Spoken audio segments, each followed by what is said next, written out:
भारतावर अमेरिकेने पुन्हा एकदा कठोर निर्णय लादले आहेत आणि या निर्णयाचा थेट फटका बसतो आहे लाखो भारतीय नागरिकांना, त्यांच्या रोजगारांना, त्यांच्या भविष्याला. आधीच 20 लाख लोक रोजगार गमावून बसलेले आहेत आणि आता अमेरिकेत काम करणारे तब्बल 3 लाख भारतीय तंत्रज्ञ H-1B विसावर एका रात्रीत नोकरीवरून हकालपट्टीच्या उंबरठ्यावर आहेत.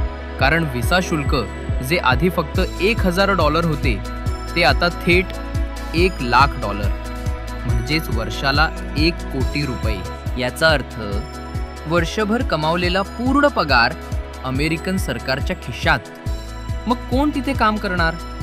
सर्वजण परत मायदेशी यायला भाग पडतील. त्याहून धोकादायक म्हणजे भारत आंतरराष्ट्रीय पातळीवर एकटा पडत चालला आहे.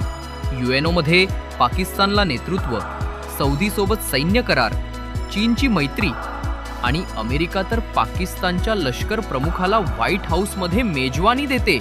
भारतासाठी जागतिक पातळीवर कुणीच उभे राहत नाही. मूळ कारण काय? तर रशिया-युक्रेन युद्ध.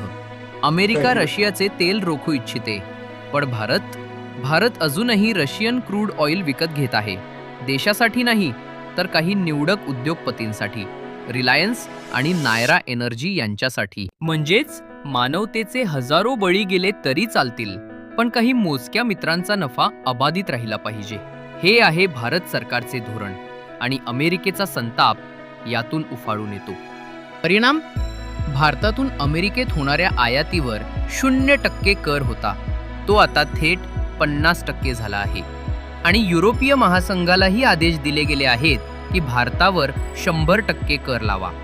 रोजगार नष्ट होतोय, आंतरराष्ट्रीय पाठिंबा कमी होतोय आणि देशातील सामान्य नागरिकांचा भविष्यकाळ अंधारात ढकलला जातोय.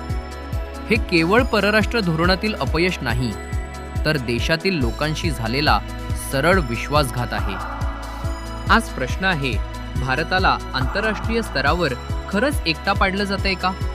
आणि जर हो, तर त्याची किंमत कोण भरणार? पंतप्रधानांचे खास मित्र की मग सामान्य भारतीय नागरिक?